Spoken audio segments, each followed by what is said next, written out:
1,00,000 మంది శివభక్తులతో కలిసి మహారుద్రాక్ష పూజలో పాల్గొనండి. వెంటనే కాల్ చేసి మీ పేరును నమోదు చేసుకోండి.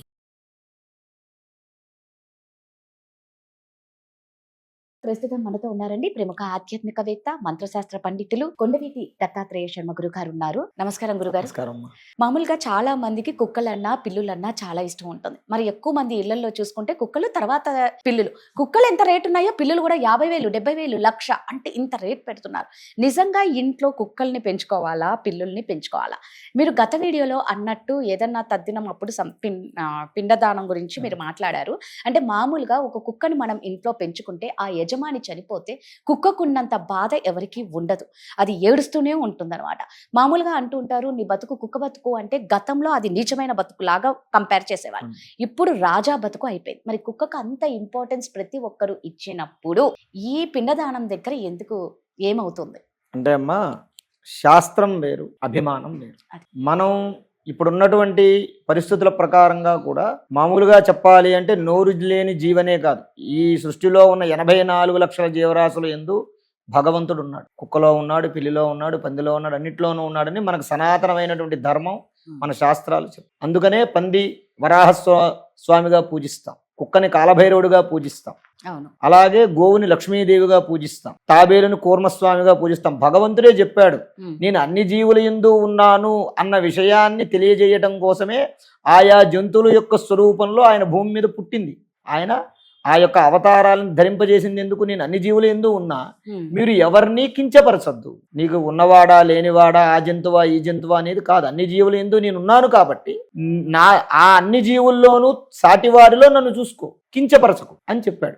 అయితే ఇక్కడ మనం తెలుసుకోవాల్సిన విషయం ఏంటయ్యా అంటే, కుక్క యొక్క వెంట్రుకలు అంటే మనకి కొన్ని శాస్త్రాల ప్రకారంగా కుక్క యొక్క వెంట్రుకలు ఇంట్లో గనక పడితే, ఇంటి లోపల పడితే ఎన్ని వెంట్రుకలు పడతాయో అన్ని సంవత్సరాలు దారిద్ర్యం వాడిని కట్టి కుదిపేస్తుంది శాస్త్రం. కుక్క యొక్క వెంట్రుకలు అసలు పూర్వం కుక్కలు ఎక్కడుండేవి? ఇంటి లోపలికి కుక్కని తీసుకొచ్చేవారు కాదు. ఒక పెరడో లేకపోతే ఎదర దానికి సపరేట్గా ఏమన్నా కట్టి దాన్ని కుక్క కాలభైరవ స్వరూపం, రక్షణ స్వరూపం, అది అంతవరకే. కానీ దాన్ని తెచ్చి ఇంట్లో పెట్టుకోకూడదు. ఇంట్లో పెట్టుకోవడం వల్ల ఏమవుతుంది? ఆ కుక్క కాలితో గోక్కుంటూ ఉంటుంది. గోక్కున్నప్పుడు ఏమవుతుందంటే ఆ యొక్క వెంట్రుకలు ఇంట్లో పడతాయి. పడినప్పుడు ఏదైతే ఎన్ని వెంట్రుకలు పడతాయో అన్ని సంవత్సరాల పాటు లేదా అన్ని జన్మల పాటు వాడికి దారిద్ర్యం కలుగుతుంది. కాబట్టి కుక్కని ఇంట్లోకి తీసుకురావద్దు. నువ్వు ఒక మూగ జంతువుని తెచ్చుకుని పెంచుకుంటాను, దానికి ఆలనా పాలనా చూస్తాను అంటే అది తప్పు కాదు.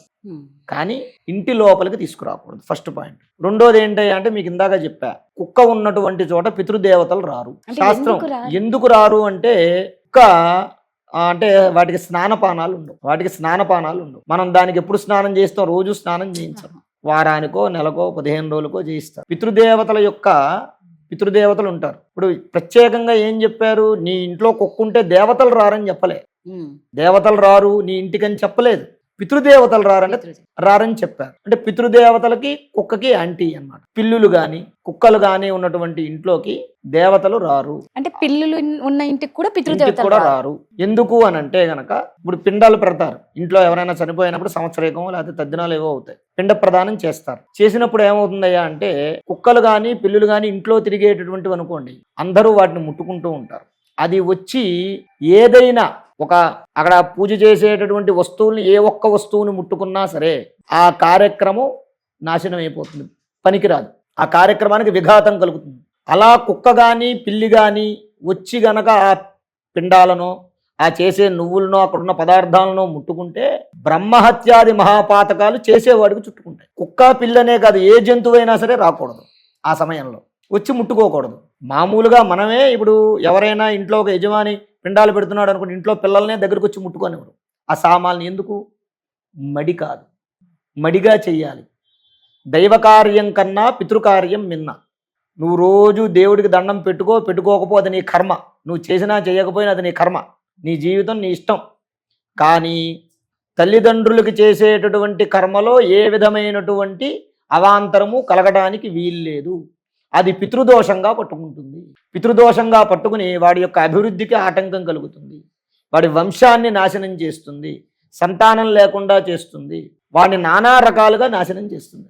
ఆ పితృదోషం. ఆ కారణంగా ఈ కుక్కలు కానీ పిల్లులు కానీ ఈ జంతువులను కానీ ఇంట్లో పెంచుకోవడం వల్ల ఏమవుతుందయ్యా అంటే అవి ఇంట్లో తిరుగుతూ వచ్చి యజమానిని ముట్టుకున్నా సరే, చేయించేవాడిని ముట్టుకున్నా సరే, అసలు ఆ ఇంట్లో పిండాలు ఉన్నటువంటి ఇంటి గడప లోపలికి అడుగు పెట్టడానికి వీల్లేదు ఆ జంతువులు. ఒకవేళ నీకు కుక్కల్ని పెంచుకోవడం ఇష్టం, పిల్లుల్ని పెంచుకోవడం ఇష్టం, ఆ సమయంలో వాటిని తీసుకెళ్లి దూరంగా కట్టేయాలి. ఇంకోటి ఏంటయ్యా అంటే కుక్క మొరుగుతూ ఉంటుంది. కుక్కకి ఆత్మలను చూసి పసిగట్టేటటువంటి శక్తి ఉంటుంది. పిల్లులకు కానీ కుక్కలకు కానీ. ప్రత్యేకంగా కుక్కలకి పిల్లులకి ఎందుకు చెప్పారయ్యా అంటే కుక్క ఆత్మల్ని చూడగలదు, పిల్లి ఆత్మల్ని చూడగలదు. వీటి యొక్క అరుపులకి ఆత్మలు రావు. పితృదేవతలు అంటే ఏంటి అంటే భయపడిపోయి రావు. కుక్కల యొక్క పిల్లుల యొక్క అరుపులకి ఆత్మలు రావు, భయపడిపోతాయి. ఆ కారణంగా కుక్కలు పిల్లులు ఇంట్లో ఉన్నా సరే అదేంటి ఒకటి ఏదైనా నెగిటివ్ ఎనర్జీ దానికి కనబడితే చిన్న అలికిడైతే అరుస్తుంది. అది అరవడం వల్ల ఆ రోజు పిండ ప్రదానం పెడుతున్నావు, నీ తండ్రి ఇంటికి రావాలని పిండం పెడుతున్నావు, తన గుమ్మం దగ్గర గేట్ దగ్గర కట్టేసావు. వాడు ఎక్కడి నుంచి రావాలి? గుమ్మంలోంచే రావాలి. డైరెక్ట్గా పైనుంచి వచ్చి పడిపోడు. గుమ్మం గేటు బయట నుంచే లోపలికి వస్తాడు. ఆ గేటు బయట నుంచి లోపలికి వచ్చేటువంటి క్రమంలో ఆ కుక్క మురిగితే ఏమవుతుంది? అట్నుంచి అటే వెళ్ళిపోతాడు. నువ్వు చేసిన తద్దినం వృధా. నువ్వు పెట్టింది నీ తండ్రికో నీ తల్లికో చెందదు, వాడు వెళ్ళిపోతాడు వాడు. కాబట్టి ఆ కారణంగా కూడా కుక్కల్ని పిల్లుల్ని ఇంట్లో పెంచుకోకూడదు.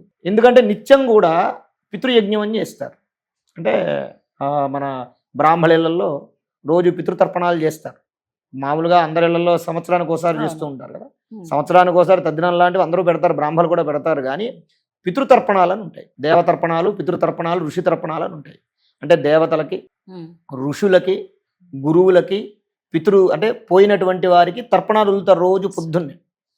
అది వదిలేటప్పుడు కూడా కుక్క మొరగడం కానీ కుక్క ఇంట్లోకి రావడం కానీ చేయకూడదు. దానివల్ల ఆ పితృదేవతలకి తృప్తి ఉండదు. పితృదేవతలకు నువ్వు పెట్టినటువంటి పిండం ఆహారం ఉండదు, ఆహారంగా వెళ్ళదు. ఆ కుక్క దానికి అడ్డుపడుతుంది. పితృదేవతలు ఇంట్లో అడుగు పెట్టరు. పితృదేవతలు మీ ఇంట్లో ఇప్పుడు ఏదైనా ఇప్పుడు శుభకార్యాలు చేస్తాం. శుభకార్యం చేసినప్పుడు ఇంట్లో ఏ పెళ్ళో గృహప్రవేశం ఏదో చేస్తాం. పెద్దల పేరు చెప్పి పట్టుబట్టలో ఏ ఒకటి అక్కడ పెట్టి దండం పెట్టుకుంటాం. ఇలా ఈ కార్యక్రమం చేస్తున్నాం మీ దయ వల్ల, మీ ఆశీర్వచనం వల్ల అన్నప్పుడు ఏమవుతుంది? వాళ్ళు వచ్చి ఆశీర్వదించాలి. ఈ కుక్క మురుగుతూ ఉంటే, ఈ కుక్క ఇంట్లో ఉంటే వాళ్ళు ఎలా వస్తారు? నువ్వు చేసే శుభకార్యానికి పితృదేవతల యొక్క అనుగ్రహం నీకు ఎక్కడుంది? కానీ ఇప్పుడు అంతా కుక్క ప్రేమికులే ఉన్నారు కదా గురువు. అందువల్ల ఆ కార్యక్రమం చేసేటప్పుడు మనం దాన్ని కాదు అనకూడదు. దాన్ని కాదన్నాం అనుకోండి అది మళ్ళీ వేరే రకానికి దారి తీస్తుంది. కాబట్టి అందువల్ల దానికి ఏం చెయ్యాలంటే ఇంట్లో ఒక శుభకార్యం జరిగేటప్పుడు కానీ లేదా పితృకార్యం జరిగేటప్పుడు కానీ కుక్కల్ని కానీ పిల్లుల్ని కానీ వాటి యొక్క శబ్దం ఈ కార్యక్రమం జరిగే చోటికి వినబడినంత దూరంలో, మరి అలా అని చెప్పి ఈ మధ్య కొత్తగా మూతికి మాస్కులు అవి వచ్చాయి కుక్కలకి, అది కట్టడం మహాపాపం కుక్కకి. అంతే, మూతి కట్టేయకూడదు ఎప్పుడు కూడా. కుక్కకి మూతి కట్టేయకూడదు. అంటే పాపం అనేది పాపం. ఎందుకంటే దాని యొక్క వాక్ స్వేచ్ఛని మనం బంధించాం. ఒక మనిషికి నోరు నొక్కేస్తే, ఒక మనిషి మాట్లాడుతున్నాడు మీతోటి, నోరు నొక్కేస్తే ఎంత పాపం? వాగ్బంధనం చేసినట్టే కదా. అలాగే మనం ఏం చెప్పాం? అన్ని జంతువుల్లోనూ భగవంతుడు ఉన్నాడు, అందరిలోనూ భగవంతుడు ఉన్నప్పుడు నువ్వు వాడి నోరు నొక్కేసావుగా. ఆ మూతి కట్టేయడం కూడా మహాపాపం. అటువంటి పాపాలు మనం చూస్తూ ఉండలేం కాబట్టే అసలు కుక్కల్ని పిల్లుల్ని పెంచుకోకుండా ఉండడం ఒక ఉత్తమం అనేటటువంటిది చెప్పడానికి గల ప్రధానమైనటువంటి కారణం. కరెక్టే. కానీ ఇప్పుడు ఎక్కువ మంది వాళ్ళు కుక్కలు ఇల్లులే మనం ఎక్కువ శాతం చూసుకుంటే అవే ఉన్నాయి, కుక్క పిల్లి ఇవే ఉన్నాయి. కానీ మీరు చెప్పినట్లు ఏంటి అంటే ఆ టైంలో మాత్రం కొంచెం దూరంగా పెట్టడం. వాస్తవంగా ఇప్పుడు ఏంటంటే కొడుకులు కూతుర్లు కన్నా అవే వాళ్ళని ప్రేమగా చూసుకుంటున్నాయి. ఖచ్చితంగా. కాబట్టి మనం ఏంటంటే వాళ్ళని తప్పు కూడా పట్టకూడదు. కాకపోతే ఏదైనా నేను చెప్పే సలహా ఏంటంటే శుభకార్యాలు కానీ పితృకార్యాలు కానీ జరిగేటప్పుడు ఆ కార్యక్రమాలకి జరిగినంతసేపు దాన్ని కాస్త దూరంగా పెట్టి ఆ కార్యక్రమానికి విఘాతం కలగకుండా ఉంచితే మంచిది. చక్కగా చెప్పారు. ధన్యవాదాలు.